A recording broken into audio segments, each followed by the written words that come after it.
So anyway, I want to talk to you guys about what's coming. And in this room, Lisa, if you could answer for me, are there high school teachers, middle school teachers, elementary school teachers, all of them? All secondary. Oh, this is the best.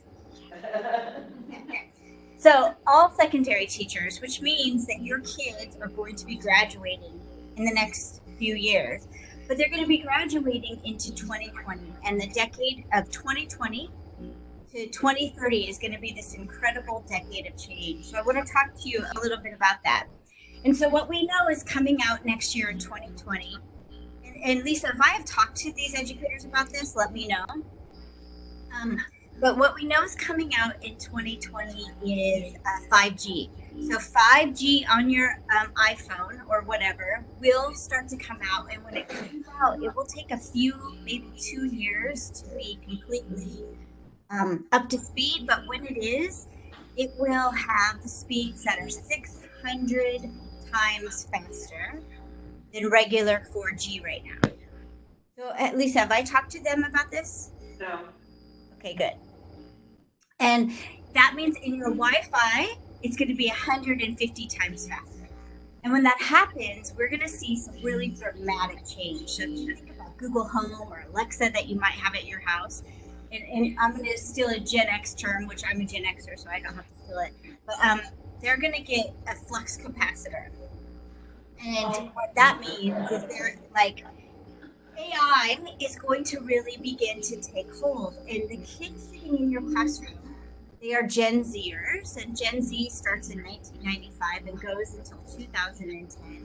The kids born in 2010 are called Alpha Generation, but the Gen Zers are going to go into the workforce in the middle of this decade, and you're preparing them for that. And in that decade, when we have 5G happening, things like asking a question about, let's just say, the Civil War, all you're going to have to probably do in this new decade with AI is just say it out loud. Like if I said it out loud right now, Google Home would try to answer, but Google Home hasn't had a flux capacitor. So Google Home might say something like, I don't know what you're talking about, which just says a lot. But in the next 5 years, Google Home will have all of that content. Alexa will have all of that content. And those jobs that we have Wi-Fi on right now, they hold about 250 devices. A 5G one will hold 1 million, which means that your toothbrush will be connected. Oh, there I am in the corner. That's kind of funny. Your toothbrush will be connected. Everything will be connected. So imagine you're brushing your teeth, and your toothbrush has Wi-Fi, and it knows what it's like a testing the whole time while your teeth. It connects your Alexa and says, I think Holly's getting a cold. And then it orders from Amazon's cold medicine. And by then, in the next 5 years, probably a drone brings it to you. So like, I'm thinking by the end of the day, probably not even that long, I've got cold medicine to know I had a cold. And while that sounds scary, I think it sounds kind of amazing in that when information has this big shift, and it will in the next 5 years, no matter what you want to do, or no matter how skeptical you want to be, no matter, like I do these keynotes about what's coming, and I see people in the audience like, yes. And no matter how that they want to be, oh, someone has their arms crossed over there, but I wasn't talking about you.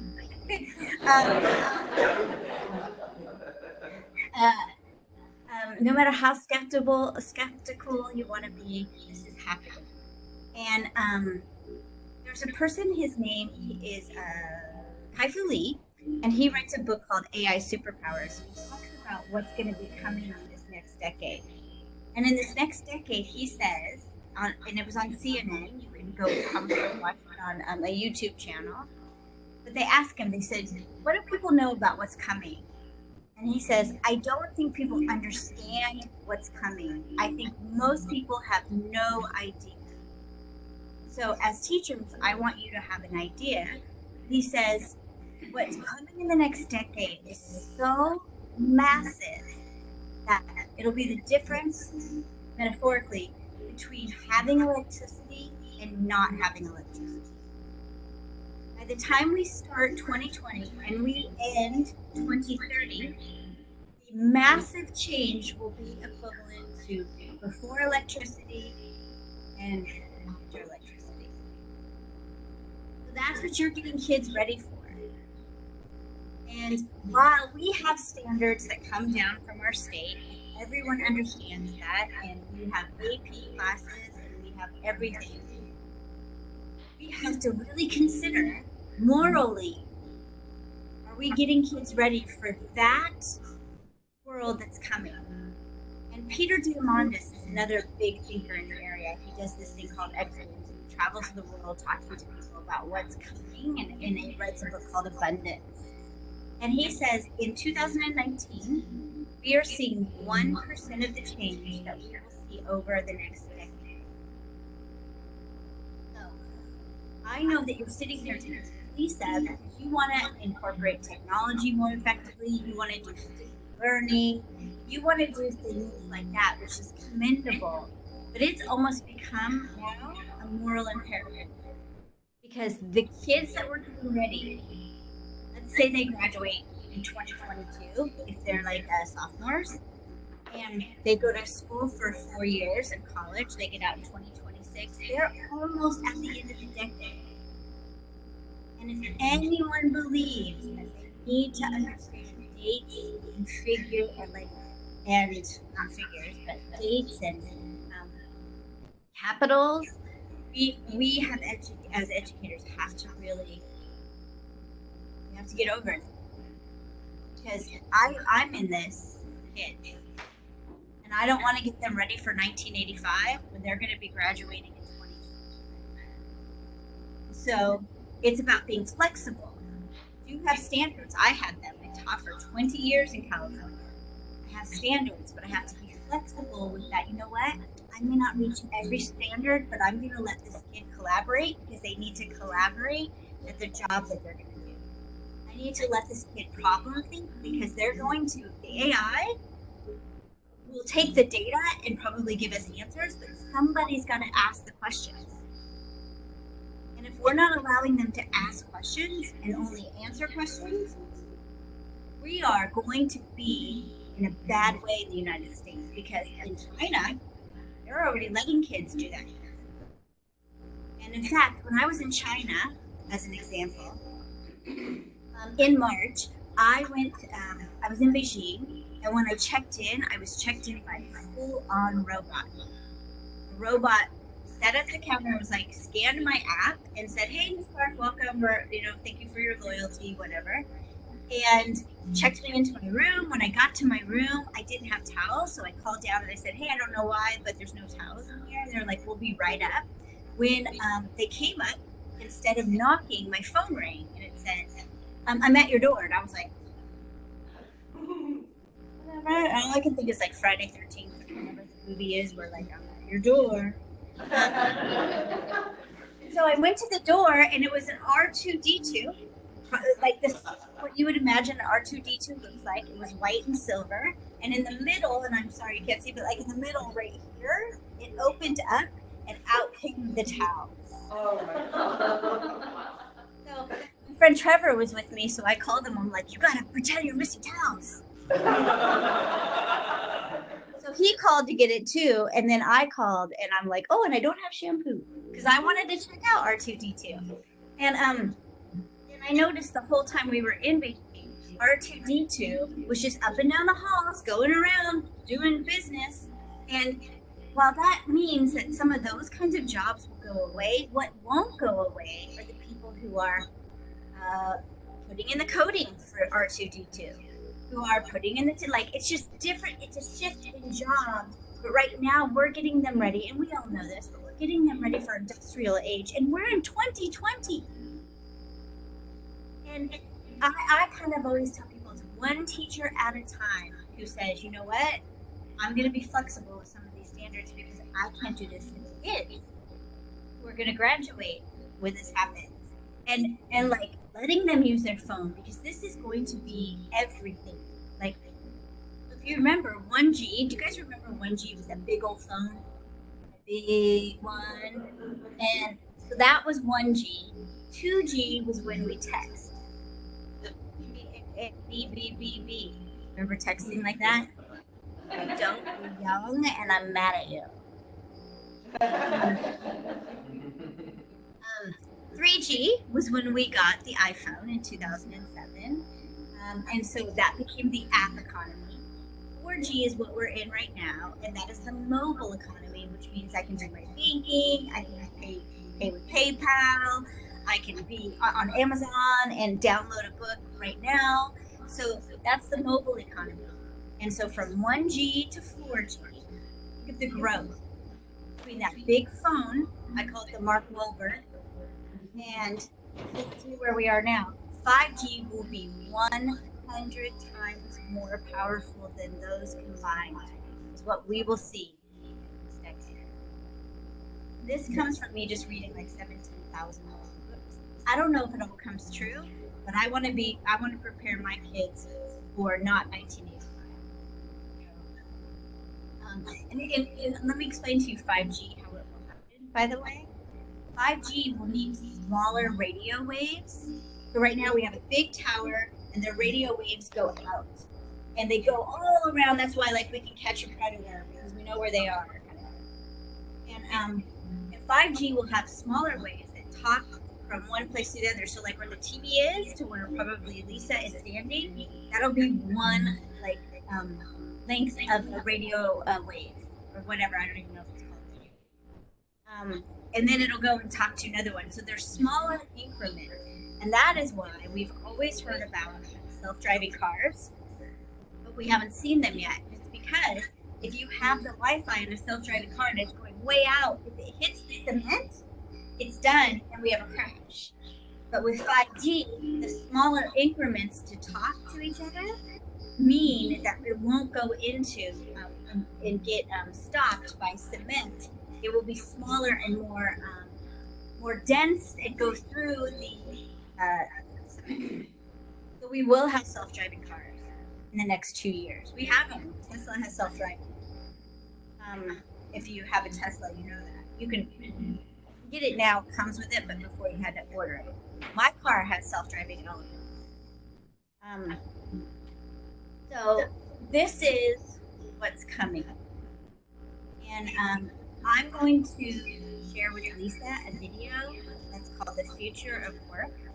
And then you guys can maybe watch that in the afternoon and see what the future of work is going to be like. But I think it would be a great exercise for you guys to sit at your tables and think what you think the future of work will look like. And an exercise in your content area. Where is it going to get them ready and where is it lacking? And people don't want to hear that because I know I'm a history and language arts teacher and none of mine's lacking. They need it all. That's what I always think. Because I love it. I love history. I love English or language arts. But there are some things that I need to do better. Like I need to teach kids to write an email better. And not a 5-paragraph essay. Anyway, Lisa, does that sound good? Can I send you that movie? Yeah, that would be great. Excellent. Yeah, it's really, really interesting. Part of my new keynote, so don't steal it. I'm kidding. I didn't make it. Awesome. So as you start today, is this the group that happens to have the books? Oh, well, Holly, we were going to have books. What would be like a great book to have in 2019? I mean, the only book you should have is Hyperdoc's Handbook. No, I'm kidding. Well, I like this book called the Google Infused Classroom because it helps you think about those little tweaks you can make.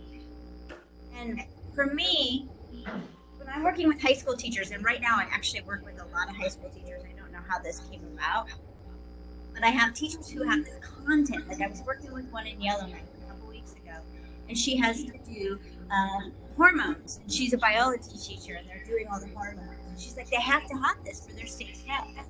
And I said, yes, but do you know what they know right now? She's like, well, they're taking notes. And I'm like, no, but do you know how much of this hormone stuff that they comprehended this whole time you've been talking about it? And she couldn't answer that. So we did a tweak of doing Flipgrid. And we had the kids at the end of the day say what it is that they heard from all of this note taking. And we found out some really good stuff. And then we had a kid that we knew understood it. They did a study guide Flipgrid, and the kid who understood it did one each day, or the person who did the best, so that when it was time to study, kids went to that Flipgrid and they heard another student giving an explanation about the okay, I should know about hormones, but I forget now, about the whole thing that they were talking about. So these little tweaks that you can make, in my opinion, Flipgrid. I think Flipgrid's the best app to come out in the last decade. And what happens with high school teachers is they have a lot of students, right? And so they say, I don't want to watch all those videos. It's not about you watching them. In fact, never. I don't care. It's about kids getting a chance to articulate their thinking and their learning, because that's called cognitive struggle. And when you have cognitive struggle, you have growth. You have learning. You don't have cognitive struggle, and I'm sorry to say this, I don't know what your school's doing in terms of this. You don't have a lot of cognitive struggle in Cornell Nuts. If you add sketchnoting on top of and layer in sketchnoting into that, you'll have more cognitive struggle. Depends though. Some Cornell notes you take the picture, and that can be a little cognitive struggle. But we're trying to get a cognitive struggle when kids sit in front of a video in Flipgrid and tell you what they know. There's cognitive struggle there if you ask the right questions. I am also huge in high school now with Seesaw. I think Seesaw is the making thinking visible machine. Taking a picture in Seesaw of what we're working on, and you tell me what you think then. What happened? And you record yourself telling me what's happening in this scenario. And I think people think of Seesaw for elementary. So anyway, if you're reading the Google Infused Classroom, we talked about tweaks like that, about need to make student thinking and understanding visible. And that's the basis of it, yes. I'm sorry, do you think you can maybe like Holly us over some Google Infused Classroom books? Let me see. Wait. Oh, got them. What? Oh, wait, you guys really got them? That's a great app you have there. Gee, baby. Okay. San Diego first.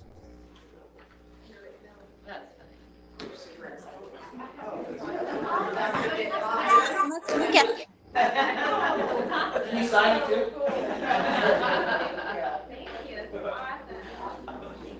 Thank you.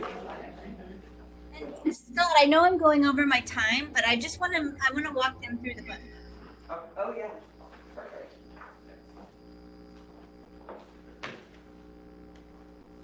G got me one too. Where do you go? Can you all hold up your books real quickly? Scott's gonna get you. With you, Holly. That's awesome. Oh, you gotta hold up your book too. But can you take a picture so that and send it to me? Yeah, because it's 2019, and so we can still take photos on our phones. Okay. So this is how this book works.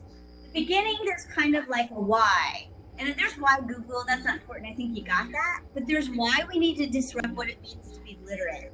Because literacy has changed. And this is really important. So if you go to page 4, that's the beginning. And then we take you into Gen Z. Who are those learners? And that's on page 10. Who are those learners in your classroom? It's really important to remember that, because you have like the end of Generation Z. You've been having them for a decade. If you want to think of the quintessential Gen Zer, it's Justin Bieber. Sorry. But that's how long they've been around. And then we look at some learning theories if we go to 12, like of constructivism and connectivism, two really important learning theories in 2020. And then the whole basis of the book is this. We're going to use technology in our classrooms. We want to use it not for kids to take Cornell notes, not for them to type papers, not for research. These are okay. You want to do it, but we really want to say to ourselves, how am I using technology to make student thinking visible? And this next page, section of 14 and on, talks about how do I make student thinking visible? How can I hear from every kid in my class? And how can I let them share their work? Because when they share their work, they learn best from each other. And they say this, let's say they see another kid's response, they go, I hadn't thought of it that way. That's really good. And when they do that, they compare their answer with another kid's answer. That's metacognition. That's what we want technology for. And then we go into some ideas to try. Then we look at the pedagogy. Pedagogy is, I want to do an assessment of prior knowledge, or I want to do a formative assessment, or I want to do a check for understanding. What do I use? And you come here and here's some tools. It says Flipgrid. It says like things you can use, and there's a couple apps in here that didn't survive. Sorry. So you'll see a couple like Recap. They're no longer an app. But when you want to do those formative assessments, you come here as a reference and you go, oh, I can use these tools. When you want to do differentiation, use tools, and one of them is HyperDocs, and I think you know a person or two who can help you with that. Like think of that, like no other school district, when you go to the HyperDocs section, has quite the help you do. Pretty insane. If you want to do a demonstration of learning is this. I want students to demonstrate to me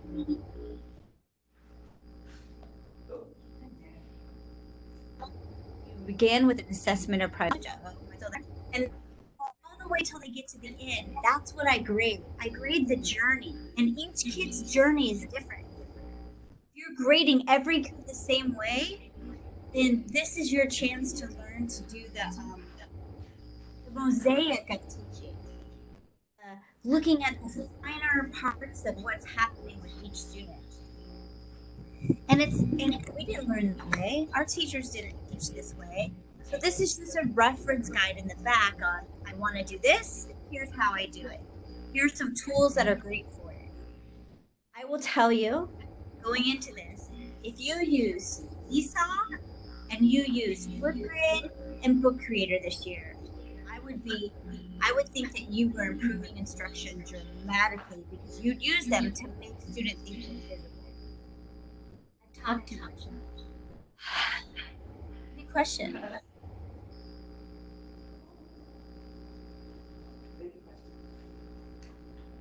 have one question. Don't ask me. The one question I have is right now is secondary teachers are writing letters of recommendation for Common App for students for the college admission. At what point do you think we're going to stop having to write out Common Apps and the students would have to prove what they know or show what they know rather than just writing, cookie cutter thing that maybe someone's reading or not? So I don't have an answer for that because the government moves slow. I would say, but it doesn't really matter to California teachers, especially in the Bay Area. I would say correctly, and we might see faster change. But I don't have an answer for that. I do think it's in this decade, though, for sure. But here's a little tip I saw a high school teacher do that I was like, so you know how we have to write all those recommendations for people? So this teacher had a Flipgrid. She had a grid, and the kid had to go on and record themselves saying, here's what I feel really proud of that I've done this year, and here's what I hope that you'll write about. And so they had little 2-minute videos where the kid had to tell them what to write in that college essay. And I thought that was like brilliant.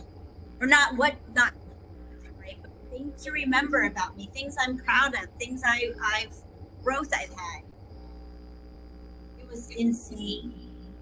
All they did on Flipgrid is make a grid that was called college admissions, and then each kid who wanted one done came on and recorded what they wanted that teacher to write about and what they were proud of. It almost makes that process maybe more meaningful. Well, As a relationship between you and, that's a big ask to write a meaningful letter for someone about a relationship. that becomes a virtual brag sheet. Or it makes the kid process. Yes. Oh, that might matter. Correct. Yeah, maybe ask them what we ask them. What's your elevator pitch? If someone's on the elevator with you and why you want to go to this school, what's your elevator pitch? Thank you. Maybe freshmen do that and say, you know what? In 2 years, someone's going to write you a letter. What do you hope that 2 years from now they say? That's the law of attraction. All right, I'm listening to a book on that right now. Any other questions? We're all I in do your think book in this now. decade. They're all in your book now, Holly. Yeah, and the book is really meant to be the first, maybe third you read. It doesn't take any time. And the other part is just for, oh my gosh, I got to do this today. What tool could I use? And we put a lot of tools in there because it's the right thing to do, but I'm telling you, for me, and especially high school, Socrative, I would add Socrative,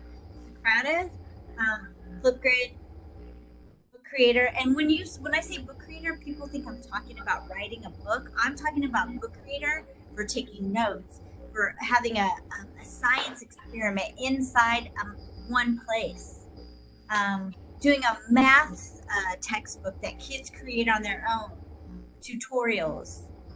So I'm talking about Book Creator in that way, and then of course CISA. And I'm happy if you ever have meetings again to show some high school examples. Just don't Holly, have- I have a question for you, Holly. Keep talking, it'll find Oh, okay. So I have a question for you. So a lot of times teachers go to all these different conferences and they care about all these different things, and then they make a lesson and they do this one lesson and they incorporate this one thing for this lesson, and then they go on with their curriculum for the rest of the year, and there's this idea of maybe I'll revisit that and fix up my curriculum later. What have you done or used that you're like, this one was the best one, and you still use it constantly? It's not like the one-time thing like that was me.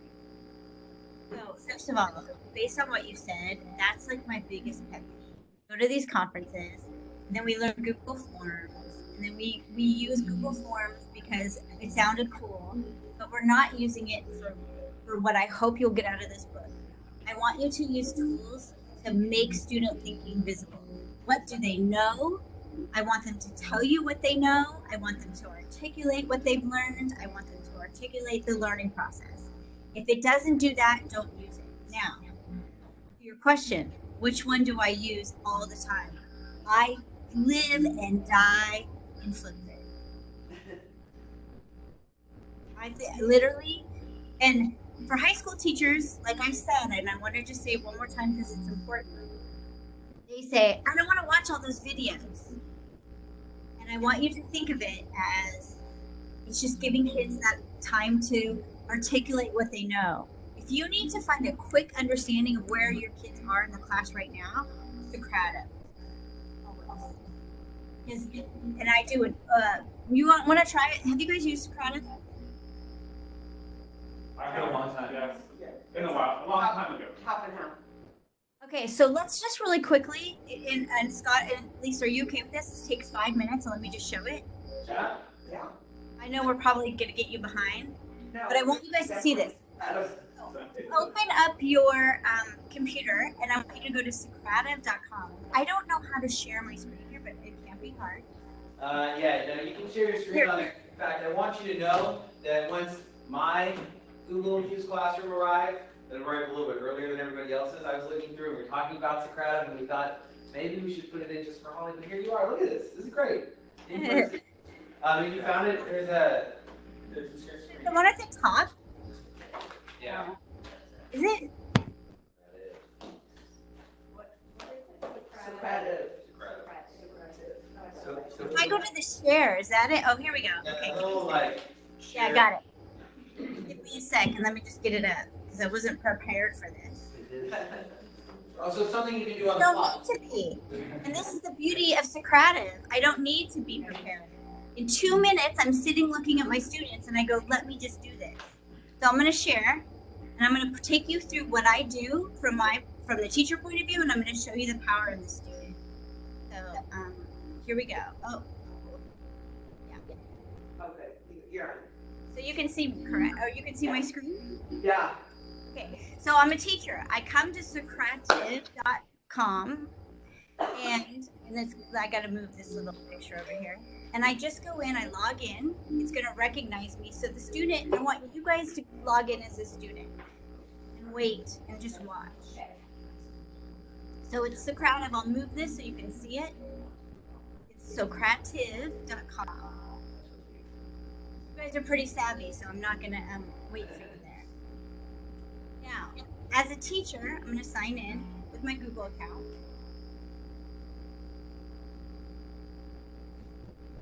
And normally, I wouldn't even have to do that. It would just recognize me. But up here, people do quizzes and space races and exit tickets, yada, yada, yada. That's not what I use.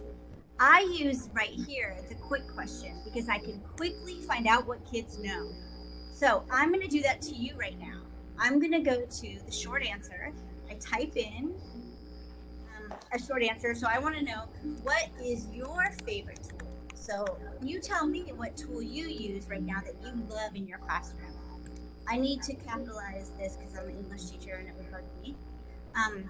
So I'm going to push this out and you're going to come into my room.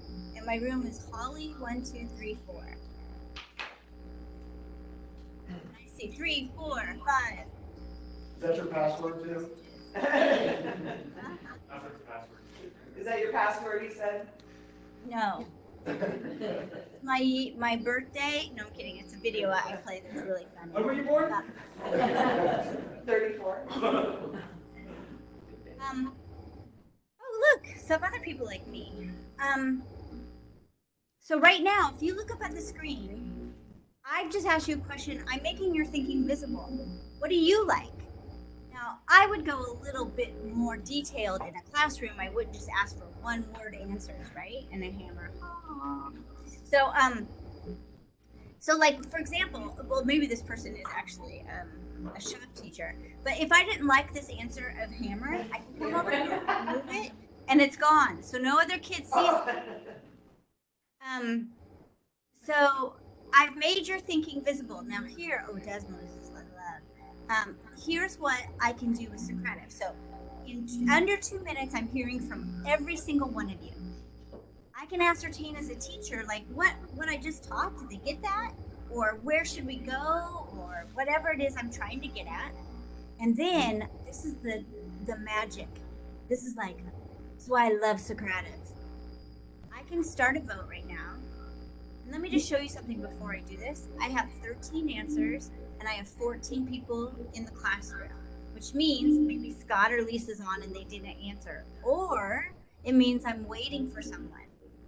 So as a teacher, I'm looking at these two to tell where my kids are. Also, if there were 13 answers and the one up here at the top said 10, it means 2 kids are not where they're supposed to be. They clicked off and they're on their email or something. Obviously, they're not on their email. They're on TikTok. So now here's what I love. I can come over here to the top where these 3 orange buttons are, and I can start a vote. And now on your screen, you see everyone else's answers. And in the Google Infused Classroom, this is what we're looking for. The first thing, we want to make thinking visible, which I did first. You want to hear from every student in the class, which I just did. And now I want to share work, which I just did. I put all of your work out for everyone to see. So some of you could be like, what? Someone's using Desmos? I don't know what that is. And this is the framework we're trying to get you to think about using the Google Infused Classroom and in your classes. How do I do these 3 things all the time? Because it's not about Google Forms and it's not about Google Classroom. If you want to know, I believe Google Classroom is not even an integration tool. It's not about teaching and learning. It's about workflow. It's pushing or turning in and handing out work. We're using technology, but we're not integrating it for teaching and learning often, sometimes a little with Google Classroom. This is technology integration. This kind of stuff, me making your thinking visible, hearing from all of you, and sharing your work is mic drop. And I did it in 2 minutes. Same thing happens with Flipgrid. Same thing happens in Seesaw. Same thing happens with Book Creator. That's why I like the tools. But if I have to pick one, and someone comes to me and says, for the decade of 2020, you can have one tool, it's Flipgrid. We have another question. Yes. I was just going to say, Come off this. so Google Classroom, I actually attended a seminar where they taught me how to use it in a very collaborative way. So we had a document that everybody in the site could, or in the classroom could edit. And I did it with my government kids, and we watched a presidential debate on a Sunday night, all from our own houses, and we were commenting in real time in different colors on this commonly edited doc. So we were having a classroom discussion about the presidential debate while it was happening. It was a really cool way to use Google Classroom. You know, it just isn't the traditional way that people think of using it, but it was a way we could all be Awesome. Yeah. And that's why I said sometimes you can do some stuff, and that's really cool. But most teachers aren't doing something that great. So kudos to you. That was awesome. Can you imagine doing that when you were a kid?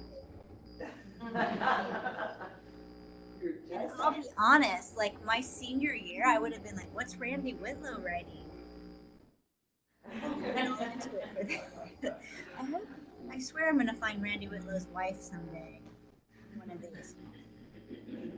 I did grow up in Fresno, so you never know, it could be over there. Anyway, any other questions?